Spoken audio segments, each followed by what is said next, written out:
Больше всего наград завоевал фильм «Аутло», которому за время фестиваля успел приклеиться эпитет скандального. «Серебряную тайгу» получили швейцарские режиссеры Майя Коса и Серджио да Коста за фильм «Птичий остров». Главный же приз фестиваля вручили российско-грузинскому фильму «Преступный человек» режиссера Дмитрия Мамулии.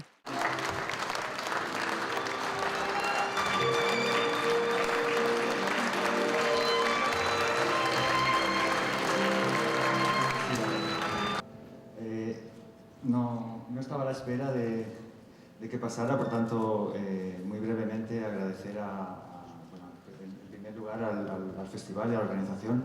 Специальный приз за сохранение культурных традиций получили кинематографисты Якутии за картину «Экспедиция». Кроме того, режиссеру фильма Гаврилу Минькарову достался приз зрительских симпатий.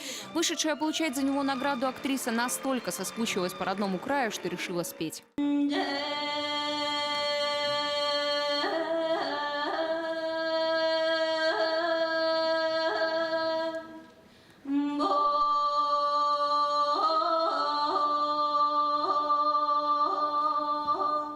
Победителем в номинации «Короткий метр» стал режиссер Максим Печерский с фильмом «Год белой луны». От себя я добавлю, что это приз за очень тонкий, интеллигентный вкус, проявленный в подходе к довольно непростой теме. Приз получает «Год белой луны».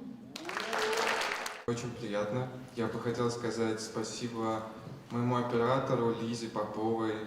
Она замечательный, талантливый человек. Я бы хотел сказать спасибо Карине Караевой и всем, кто меня поддерживает. Спасибо.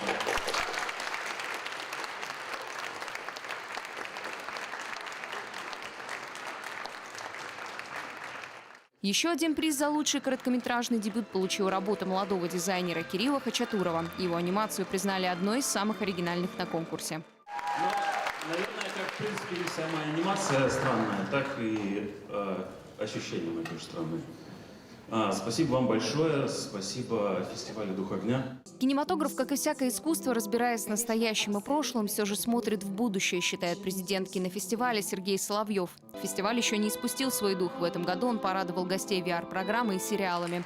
И вот спустя 5 дней югорчане снова запустили обратный отсчет в ожидании следующего фестиваля кинематографических дебютов.